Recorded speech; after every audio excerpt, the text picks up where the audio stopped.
Meghan Markle just got torched by a cartoon, and now she's hiding in Dubai, trying to outrun a parody that didn't just mock her, it dismantled her entire brand. That has made them look ridiculous around virtually the whole world, not least because that mockery was so accurate. I mean, I can't imagine they've got an ego big enough to bear that. The episode was brutal, unfiltered, and wildly specific. It was satire so cutting, it didn't feel like comedy, it felt personal, and what's worse, it might have shattered everything she worked for in just 22 minutes. The South Park episode, Respect Our Pregnancy, didn't pull punches. It landed them hard. Meghan's carefully curated image as a global feminist, spiritual leader, and media mogul was shredded in front of millions. They mocked her infamous moon bump, her privacy pleas while living under a spotlight, her staged influencer content, and shallow brand messaging. Prince Harry and wife Meghan Markle, they've just learned the hardest of lessons, which is, if you start a brawl, do not be surprised if you end up getting punched twice as hard.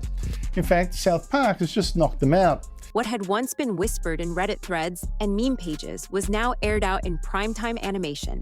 And it wasn't just Americans laughing. Viewers from France to Germany, Australia to Argentina, all saw the same thing, a brand imploding on itself. Devastating, very funny, and it made Harry and Meghan a laughingstock around the world.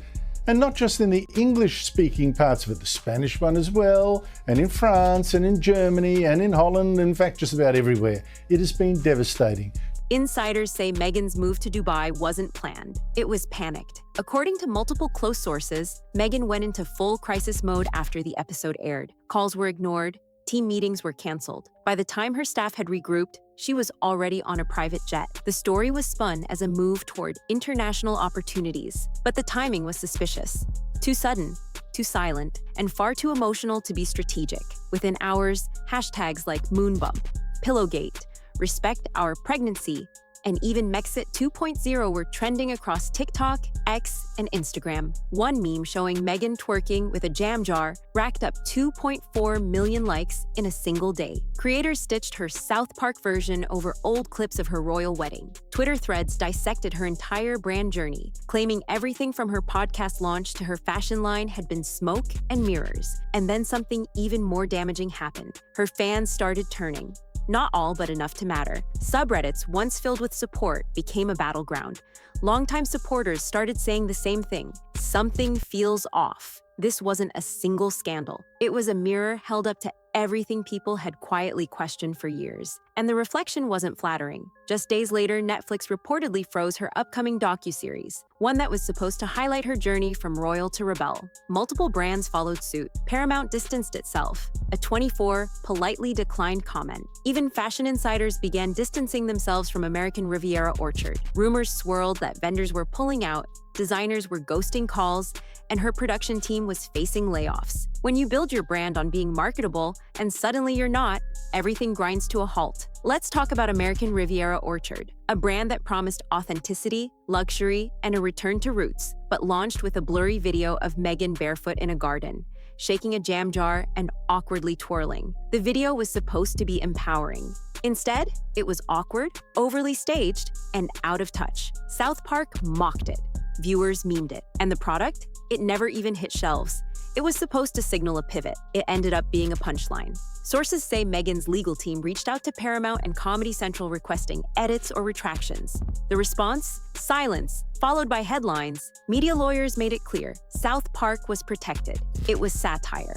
Legal threats only made it worse. Overnight, Meghan went from being roasted to being framed as someone who couldn't take a joke. And in a post-2020 world, that's a death sentence for a brand that claims empowerment. Not the look that they were going for. And look, South Park is known for satire and for mocking people. No one is safe. This isn't the first time they've done an episode on the royal family. But this particular episode was quite scathing in the grains of truth that it held.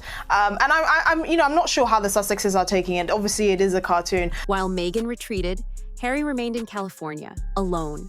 Friends close to the couple say he was stunned and deeply hurt by the sudden move. Archewell staffers noted that he started showing up to meetings alone. Calls from Netflix reportedly went unanswered, and rumors of tension grew louder. According to one insider, Harry begged her to stay, to fight together, but she shut down and shut him out.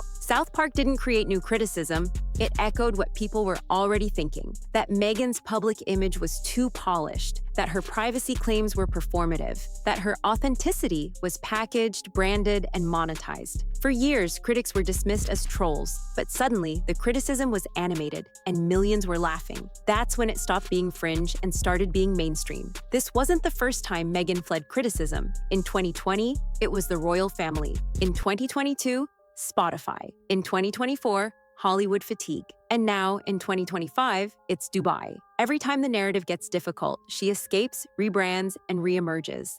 If it's truly what we want, then we really can get away from it all. No more magazines and Netflix shows. We really can live a normal life. Yes, I'm sure you agree, darling. We can be the people we talked about being, with no more worries about how we look or the image we project to people.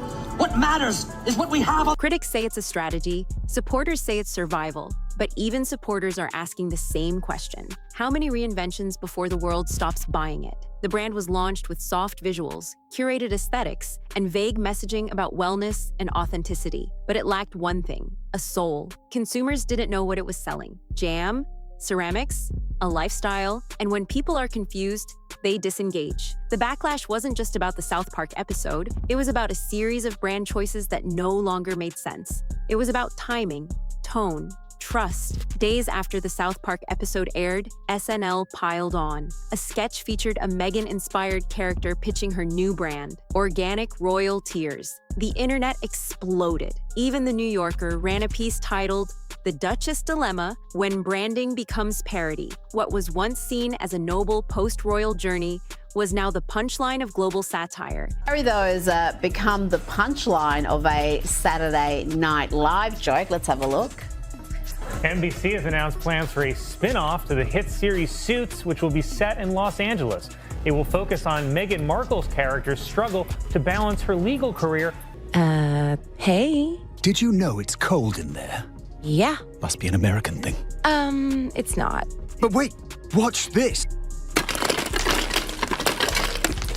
Even previously silent media personalities began chiming in. One BBC commentator said, "Meghan built her brand on empathy, but now it looks like ego." A New York Times op-ed called her "Move to Dubai, a social retreat, not a business strategy." And Vogue ran a quiet piece about why American Riviera Orchard failed to resonate, citing a lack of product clarity, tone-deaf timing, and over-influenced aesthetics. The narrative was unraveling, and Meghan wasn't saying a word to stop it. As her silence stretches on, the questions pile up. Is she plotting a comeback or writing her final chapter? Will she pivot to international philanthropy, launch another brand, or disappear for good? The world is watching. But here's the twist. Many are no longer rooting for a comeback. They're waiting to see if she can finally say something real, something raw, something not wrapped in a press release. Sources say Meghan is quietly meeting with investors in the UAE. Talks of launching a wellness retreat brand, possibly a media venture in partnership with Middle Eastern royalty. But even there, skepticism looms. Will the East embrace what the West rejected, or will the satire follow her across continents? In the age of global media, the internet doesn't forget, and it rarely forgives. Can Meghan bounce back? Can she rebuild after becoming the joke she once feared? Or has South Park done what no tabloid, royal expose, or Hollywood feud could, and her public persona for good? Drop your thoughts in the comments below. Is Meghan the target of non-stop bullying, or a media architect who lost control of her own machine? Hit that subscribe button for more explosive fallout, cultural takedowns, and the headlines Hollywood doesn't want you to see. Because if we've learned anything with Meghan, the story never ends. It just moves.